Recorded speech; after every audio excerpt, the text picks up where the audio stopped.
North Korea is calling President Trump's threat to meet any belligerents with, quote, fire and fury, a, quote, load of nonsense.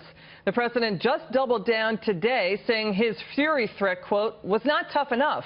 The rogue regime of North Korea also has been doubling down on its own threats, saying absolute force is the only way to deal with the U.S. This as U.S. Defense Secretary James Mattis warning North Korea, reinforcing the president's strong words, saying, quote, the Democratic People's Republic of Korea should cease any consideration of actions that would lead to the end of its regime and the destruction of its people. Former Vice Chief of Staff of the U.S. Army and Fox News contributor, he is retired four-star General Jack Keane. Joins me now. Good to see you, General. Yeah, good to see you, Liz. General, the threats are escalating. The market's down triple digits. Do you really think the North Koreans will fire off missiles in the waters near Guam? Well, it doesn't make much sense to me that they would take that kind of provocation, because clearly the United States will respond militarily. You know, what the North Koreans, their calculation is sound, and this is what I mean. They believe that the only way to stop the United States from taking down the regime in North Korea is not just to have nuclear weapons pointed at the South, is what they've been doing for 10 years. It's to hold the American people at risk. That's their calculation. And they also believe we would accept that reality as we have accepted nuclear weapons in North Korea. So if you believe that's their calculation, and I absolutely do believe that, then what they're truly trying to prevent is the end of their regime, which means they're not going to fire weapons at Guam, which would require an incredible response by the United States, because Guam is an ally. We have military bases there. We have hundreds of thousands of American citizens there. We're not going to tolerate something like that. So clearly, I don't think they would do it, frankly. I think it's more saber-rattling than anything else, and face-saving going on within the North Korea elite that clearly understand what's happening here. If they did shoot missiles near Guam, what would the U.S. response be? Well, I think the United States, I'm not even convinced they would let them shoot the missiles to begin with. So that's another calculation that our military certainly has the capability to deal with. They may take those missiles out before they're launched. Why would we permit them to launch those missiles and endanger the lives of people that are there? So that's option one. Option two, clearly, once launched, we would shoot them down, and there would be a military response, the scale of which is the president's decision, certainly. You know, General, North Korea is threatening the entire region. Japan, China is under threat, South Korea, and he's brutalized his own people. That's well documented. President Trump is getting criticized for his rhetoric. Democrats Dianne Feinstein, Charles Schumer doesn't like it. John McCain doesn't like it. They're saying this is reckless rhetoric. What do you say? Well, I don't think I would have chosen quite those words myself, but he's the president. He chose them. Here's what I think the words are about.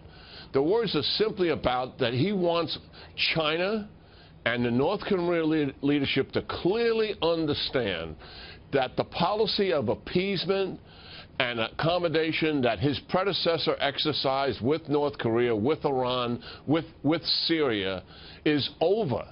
And we will not tolerate the path that they are on and endanger the American people. That's why the strong language exists. Whether he could have used different language, I think we're past the point. That's the message he wants to get to him. It's reinforced by Secretary of State Tillerson and reinforced by Secretary of Defense Mattis. And clearly, we are on the same page here in the United States, from the National Security Team, from the Commander-in-Chief down, that we are not going to tolerate military provocation by North Korea against any of the United States interests. You know, John F. Kennedy's real fear during the Cuban Missile Crisis was an accidental nuclear war due to miscommunication and freak occurrences beyond the U.S.'s control. Here's the president commenting on past presidents. Roll tape. They've been negotiating now for 25 years. Look at Clinton. He folded on the negotiations. He was weak and ineffective. You look what happened with Bush. You look what happened with Obama. Obama, he didn't even want to talk about it. But I talk. It's about time. Somebody has to do it. What are your thoughts here, General? No, I think he's absolutely right.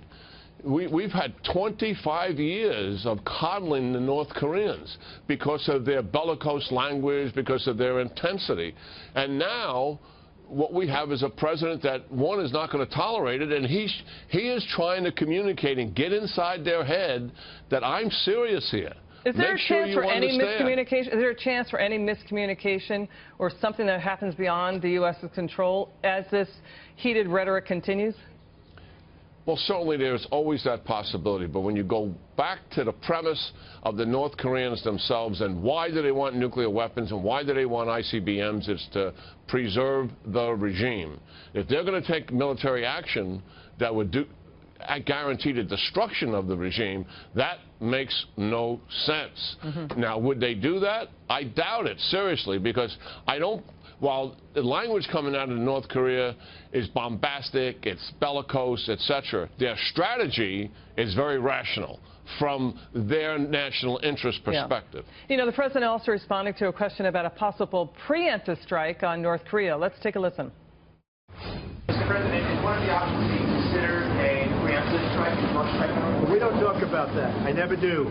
I'm not like the other administration that would say we're going into Mosul in 4 months. I don't talk about it. We'll see what happens. We'll see what happens. So to your point, sir, is North Korea's nuclear weapons program a negotiating tool, a way to inflate its own importance? So what does North Korea want? Does it want more diplomatic recognition, economic concessions? What does it want? Well, first of all, step number one is he wants that real military capability to preserve his regime.